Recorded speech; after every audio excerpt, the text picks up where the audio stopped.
Movie की starting में हम एक अमीर फैमिली को देखते हैं। शहर के सभी लोग इन्हें रिची फैमिली के नाम से जानते थे।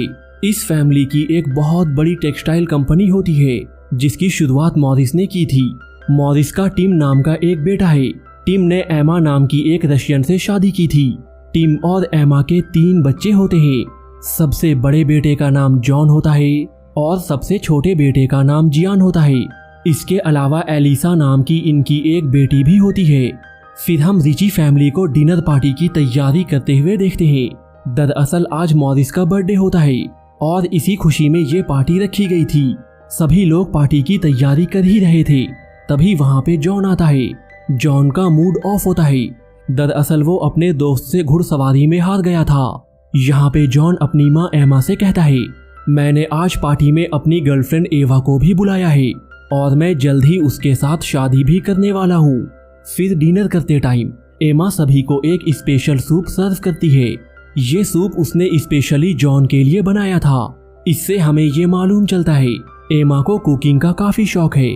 फिर पार्टी में जॉन के ग्रैंडफादर मॉरिस सभी के सामने अपने रिटायरमेंट की अनाउंसमेंट करते हैं और वो अपने बिजनेस को अपने बेटे टिम और अपने पोते जॉन के नाम पे कर देते हैं।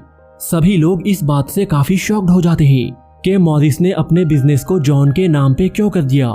फिर यहाँ पे एलिसा मॉरिस को अपनी बनाई हुई एक पेंटिंग दिखाती है, लेकिन मॉरिस उसके पेंटिंग पे ज्यादा ध्यान नहीं देता, जिससे एलिसा को काफी बुरा लगता है। ये देखकर एलिसा की दादी उसे चीयर अप करती है। फिर डिनर के बाद वहाँ पे जॉन का दोस्त एंटोनियो भी आता है। एंटोनियो अपने ही डैड के होटल में शेफ का काम करता है, इसलिए वो मॉरिस के लिए अपने हाथों से एक केक बनाकर लाया था। उनकी बातों से हमें ये मालूम चलता है आज एंटोनियो ने ही जॉन को घुड़सवारी में हराया था। इसके बाद जॉन एंटोनियो को अपनी माँ एमा से मिलाता है। एमा को एंटोनियो काफी पसंद आता है। फिर अगले दिन एमा जब कुछ काम कर रही थी तो उसे जॉन के कपड़े में एक लेटर और एक सीडी मिलती है।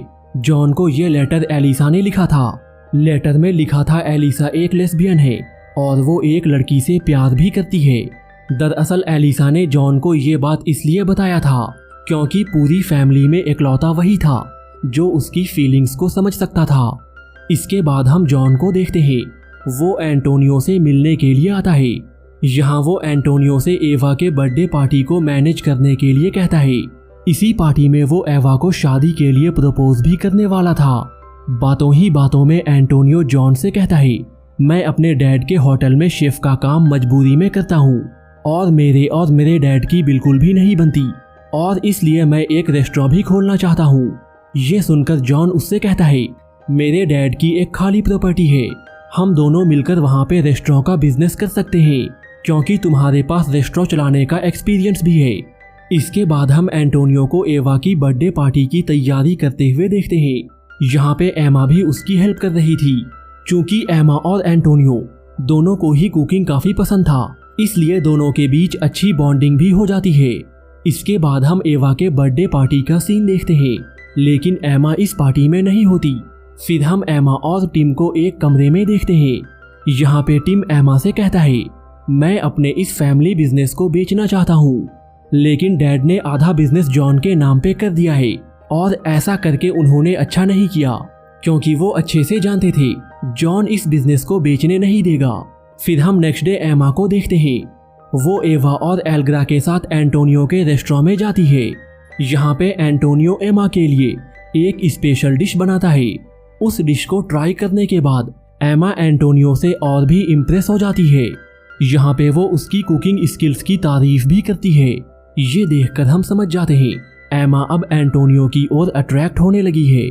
इसके बाद हम एमा को उसकी बेटी एलिसा के साथ में देखते हैं। यहाँ पे एलिसा एमा को एक लड़की की तस्वीर दिखाते हुए कहती है, मैं इससे प्यार करती हूँ। ये देखकर एमा एलिसा से कहती है, तुम्हें वही करना चाहिए जो तुम्हें अच्छा लगे ताकि तुम्हें बाद में कोई भी पछतावा ना हो। फिर हम एमा को कहीं जाते हुए देखते हैं, लेकिन रास्ते में वो एंटोनियो को देखती है। एंटोनियो को देखने के बाद वो एंटोनियो का पीछा करने लगती है। एंटोनियो भी एमा को नोटिस कर लेता है। फिर दोनों एक दूसरे से मिलकर ऐसा प्रेटेंड करते हैं जैसे दोनों इत्तेफाक से मिल गए। बातों ही बातों में एंटोनियो एमा को अपने और जॉन के बिजनेस के बारे में बोलता है और इसके बाद वो एमा को लेकर अपने घर पे पहुंच जाता है। घर आने के बाद दोनों अपने आप को रोक नहीं पाते और दोनों जमकर एक दूसरे के प्यास को शांत करते हैं और इसके बाद से ही दोनों के बीच अफेयर भी शुरू हो जाता है। फिर एक दिन अचानक हार्ट अटैक से मॉरिस की मौत हो जाती है। मॉरिस के मरने के बाद टिम सारे शेयर होल्डर्स को अपने फेवर में कर लेता है और वो उनसे कंपनी को बेचने के बारे में कहता है। इसी बात को लेकर एक मीटिंग भी होती है और इस मीटिंग में जॉन भी होता है। जॉन सारे शेयर होल्डर्स को समझाते हुए कहता है, हमें इस कंपनी को नहीं बेचना चाहिए, लेकिन कोई भी शेयर होल्डर जॉन की बात को नहीं मानता। इसके बाद ये डिसाइड होता है इस कंपनी को फॉरेन इन्वेस्टर्स को बेच दिया जाएगा, जो कि कंपनी को खरीदने के लिए अगले हफ्ते यहाँ पे आने वाले हैं। इन्वेस्टर्स के स्वागत के लिए टिम अपने घर पे एक पार्टी का अरेंजमेंट भी करता है।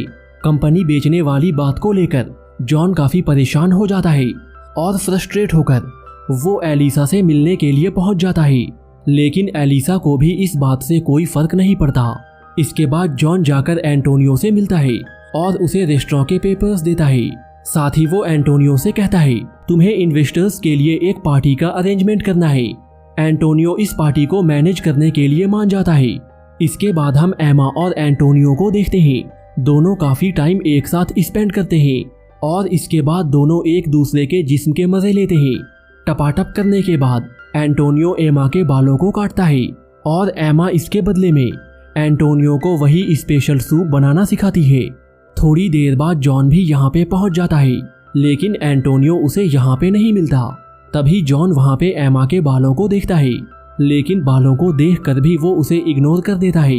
इसके बाद हम पार्टी का सीन देखते हैं। यहाँ पे टिम सारा बिजनेस फॉरेन इन्वेस्टर्स को बेचने वाला था और इस पार्टी को एंटोनियो ने काफी अच्छे से मैनेज किया था और इस काम में एमा भी एंटोनियो की काफी हेल्प करती है।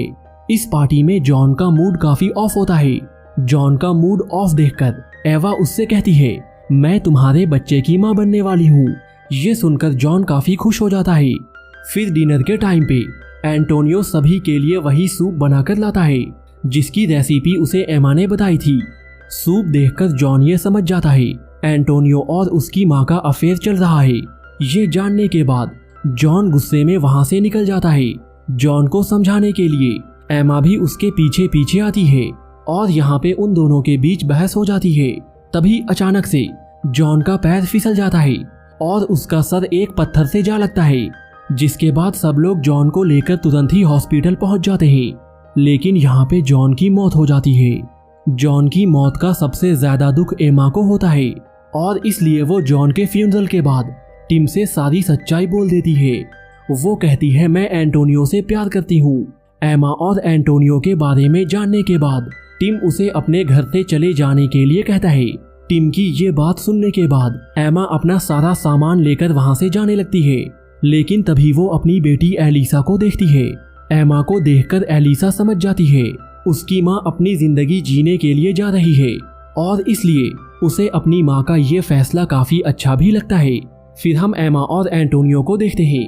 दोनों एक गुफा में होते हैं और दोनों एक साथ काफी खुश होते हैं और यहीं ये मूवी खत्म हो जाती है।